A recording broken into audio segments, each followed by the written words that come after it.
Snoozecast, the podcast designed to help you fall asleep. Find us at snoozecast.com and now also on YouTube. If you enjoy our show and haven't done so already, please write a review on the Apple Podcasts app or at podchaser.com/snoozecast. That's podchaser.com. Your review helps new listeners find us, and we appreciate everyone's feedback. This episode is brought to you by Ancient Magic. Tonight, we'll read the second half to The Otter Opal, a Snoozecast original. The first half aired last week. In the last episode, we met two sea otters named Tumma and Nutsmn as they floated above the kelp forest. Their days are spent sleeping, eating, napping, playing, and racing. Tumma excels at all activities except for the swim races. He has felt frustration at frequently coming in almost last.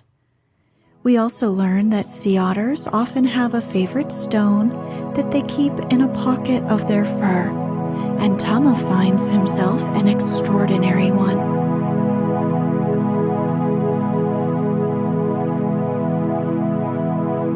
Let's get cozy. Close your eyes.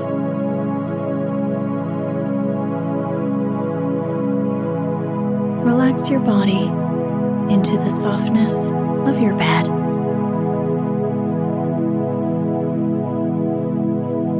Now, take a few deep breaths.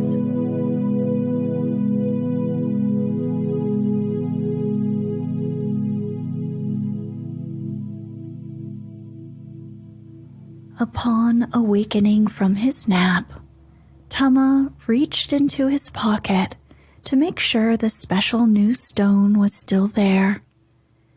He felt the smooth surface with his paw. Thank the sea, he thought. He had actually done it.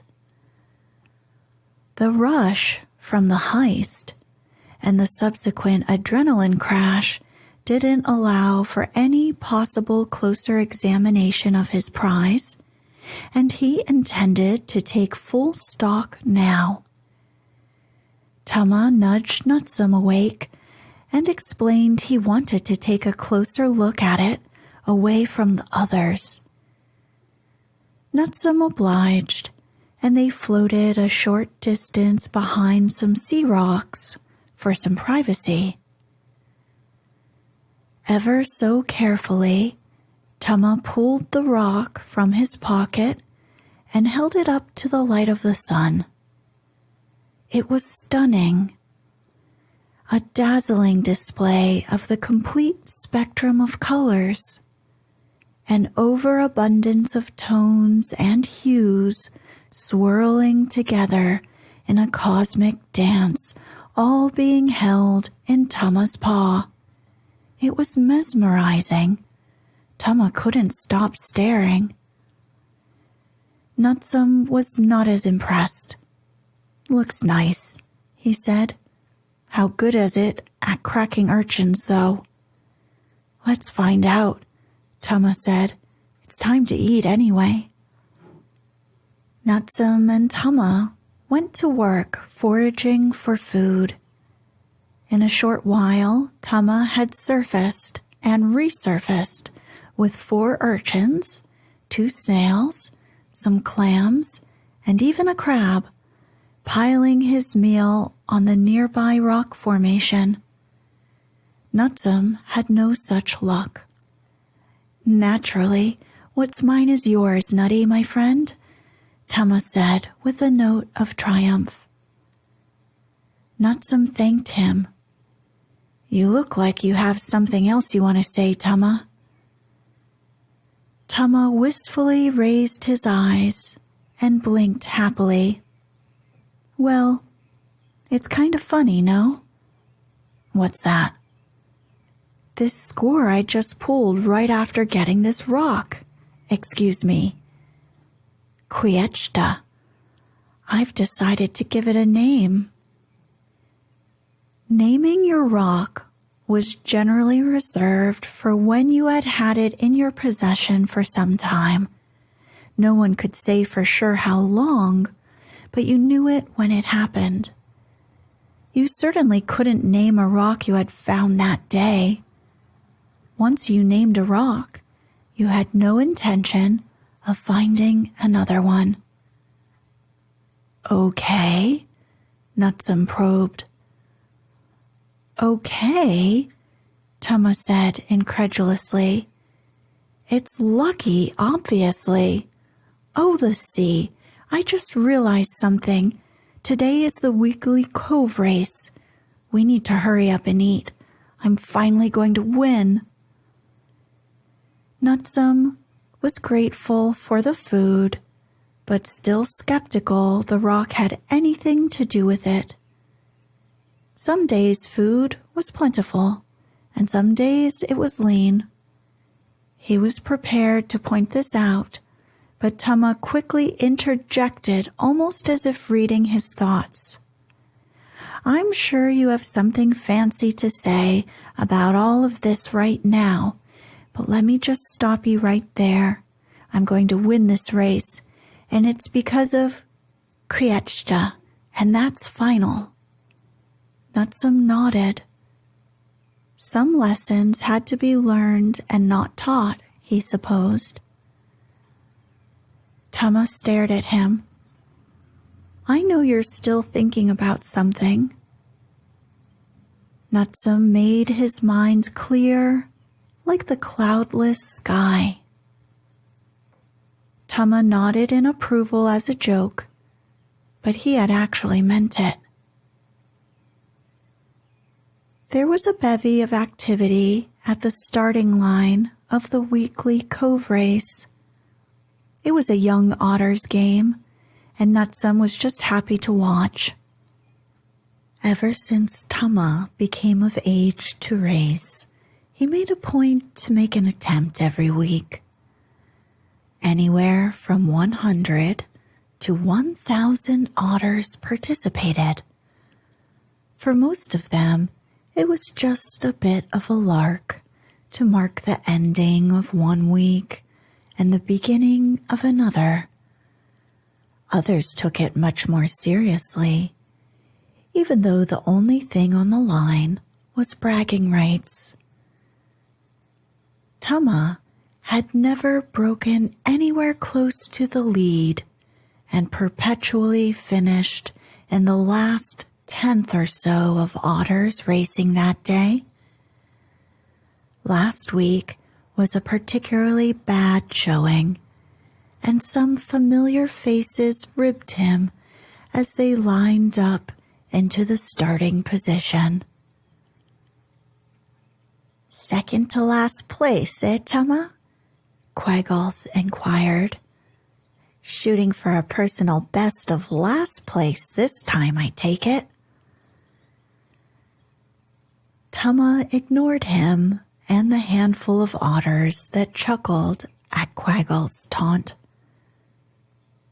Tumma smoothed his paw over Kriechta in his pocket. He would win this time. He just knew it. Some spectators climbed up onto the rock formations that jutted out into the sea. A handful floated by, wrapped in kelp near the starting line, and a good portion were pushed out closer to the shoreline for a better view of the whole course. It all happened so fast. The otter official called the start of the race, and the whole pack took off, winding through the kelp forest, out past the turn in the open ocean, and back through the cove. Tumma was practically unconscious as he became one with the water, indistinguishable, moving without thinking. He paid no attention to his position or anything else for that matter. He was liquid speed. As the final lap approached, the spectators had become aware of a curious happening. One otter had pulled several lengths away from the pack, moving at a tremendous speed. Nutsmn couldn't believe his eyes. It was Tumma. He was pulling up to the finish line well before the pack. Tumma pulled the stone from his pocket and held it high overhead as he crossed the finish line, the sun catching it in such a way that it appeared to be a glowing blue-green orb to the nearby spectators, their furry little faces speckled with a rainbow of luminosity from the stone. The crowd erupted in cheers and lifted Tumma out of the water onto his back. A smile beamed across his face. Nutsmn was happy for Tumma too. He made his way over to the celebration to see if Tumma wanted to get some supper together. Before Nutsmn could ask him, though, another had already pulled him aside. "That was really impressive, Tumma. I've never seen anything like that." It was Lats, 10-time Weekly Cove Race winner Lats. Everyone looked up to Lats, and Lats didn't need to look up to anyone. Now, Tumma of all otters was on his radar. This was the first time Lats had said anything to him. "You must be pretty hungry after that race. Want to go get some food together? I'd love to take a look at that stone." At that moment, Tumma noticed that Nutsmn had appeared.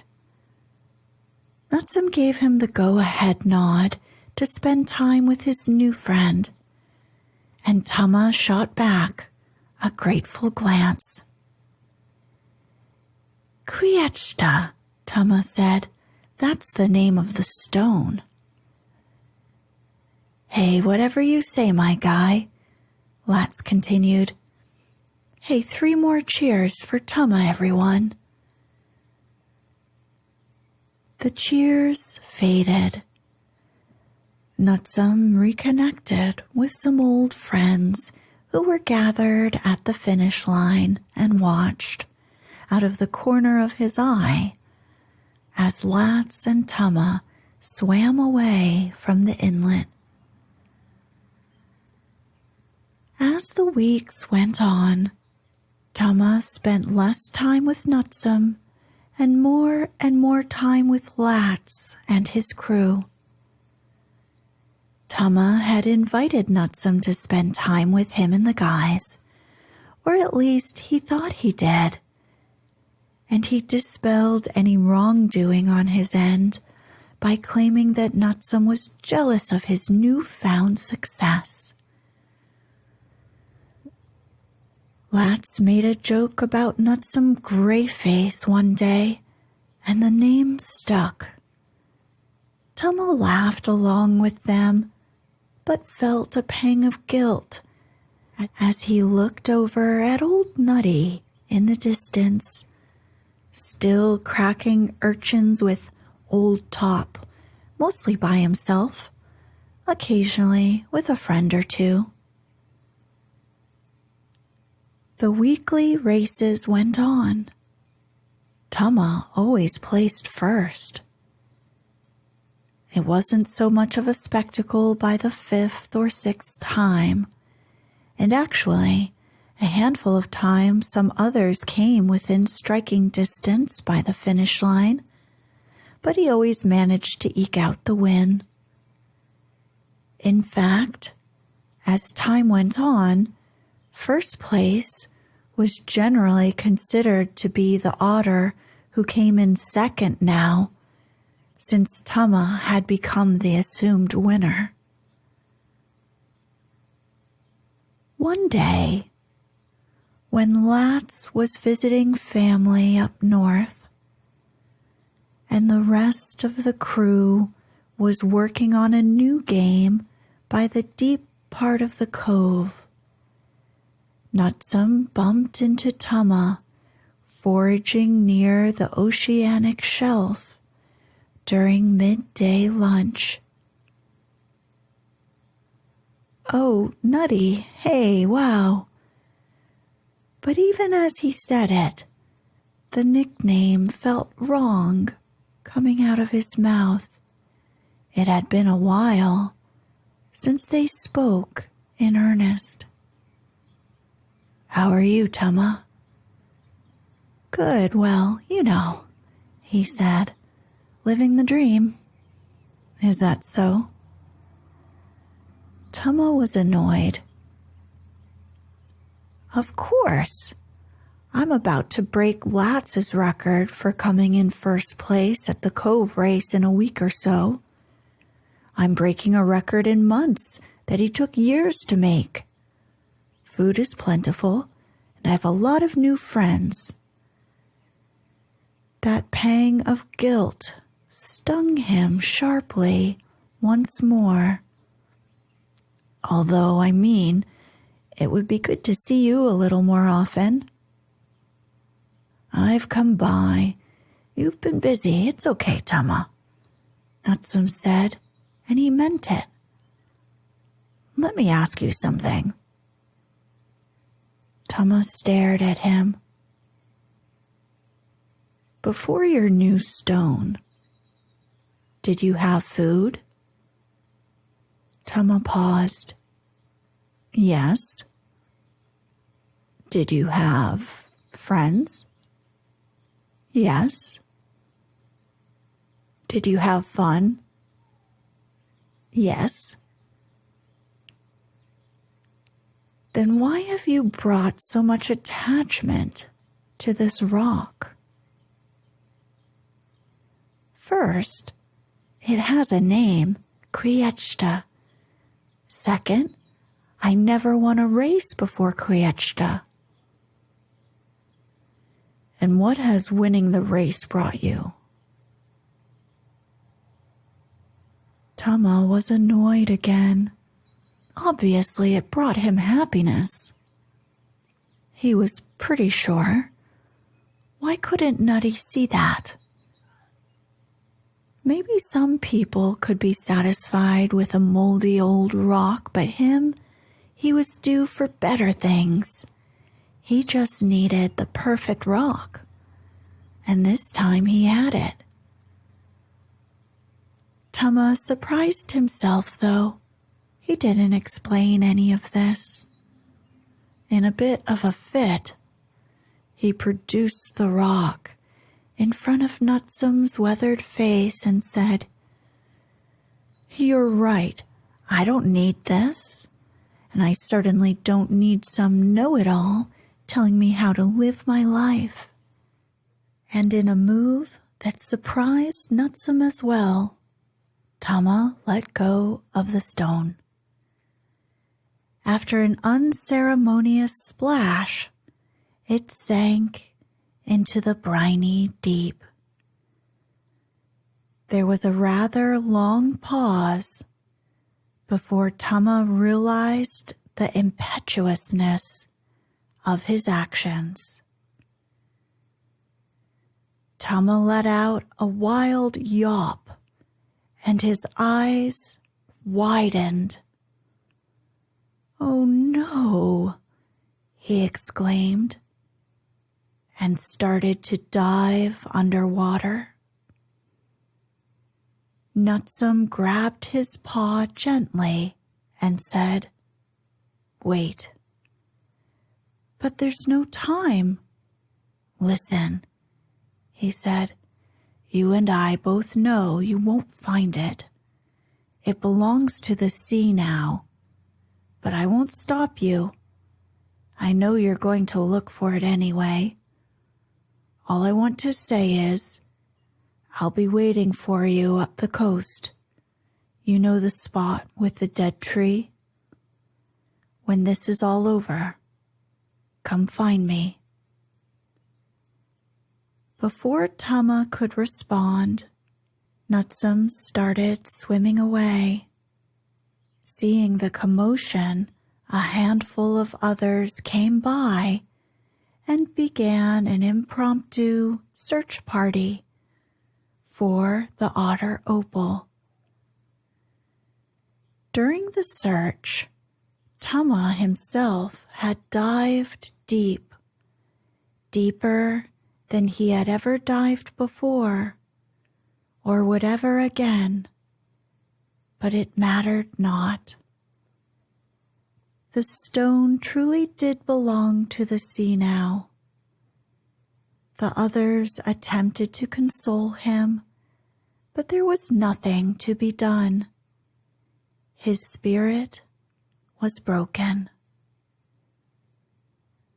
That night, Tumma came in last. There was no jeering from the crowd, though. Everyone was too preoccupied with the new winner. Someone who had never come in first before, a new contender, bright-eyed and slick. Tumma was old news. Lats went up to the new winner and told the crowd to cheer his name. It was just background noise to Tumma as the crowd began to chant the new winner's name over and over again. He didn't even hear what it was. Tumma slinked off into the sunset. It was time for dinner. He found no solace there either. Maybe it was a bad location, or maybe it was the fact that his heart wasn't in it. But he was unable to come up with anything to eat that night. Or maybe it's the fact that he dropped the best thing to ever happen to him into the unforgiving deep, he thought. After wrapping himself tightly in some strands of kelp, he drifted off to sleep, thinking of the last thing his friend had said to him. He had to go see him tomorrow. It was a pleasant swim up the coast the next morning, all things considered. At breakfast time, Tumma again came up empty, though. Coupled with the drought from last night, he was especially hungry, but he did his best not to think about it as he made a decent headway. He made it out of the cove, waving off the calls from Lats, the new winner, and their crew, and sped easily along his way. By early evening, he had begun to approach his final destination, and along the horizon he saw that dead tree, weather-beaten and the color of a storm cloud. Not far from the coast was a gray-faced otter bouncing along with the waves.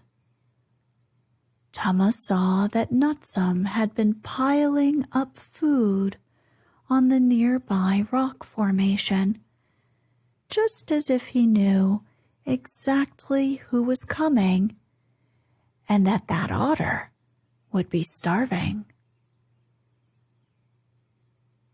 Nutsmn looked over at the approaching Tumma and smiled. He smiled a smile of love and acceptance. Tumma was stunned. He was also out of breath. "Nutty," he panted, "I just want to say." "Say nothing," Nutsmn said. "I want to show you something." Tumma nodded. "You came just in time, you know." "I did?" "Yes, look." Nutsmn gestured out to the rocky shoreline. Stones and rocks of all different shapes, sizes, were piled up on the beach. Colored gray, black, brown, and everything in between. Nothing quite remarkable, and nothing Tumma had not seen before. "I don't understand," Tumma said. One more moment. It was then the sun dipped a bit lower in the sky, and its beams shined perfectly through the previously unnoticed colored stained glass window some land dweller had hung in the dead tree long ago.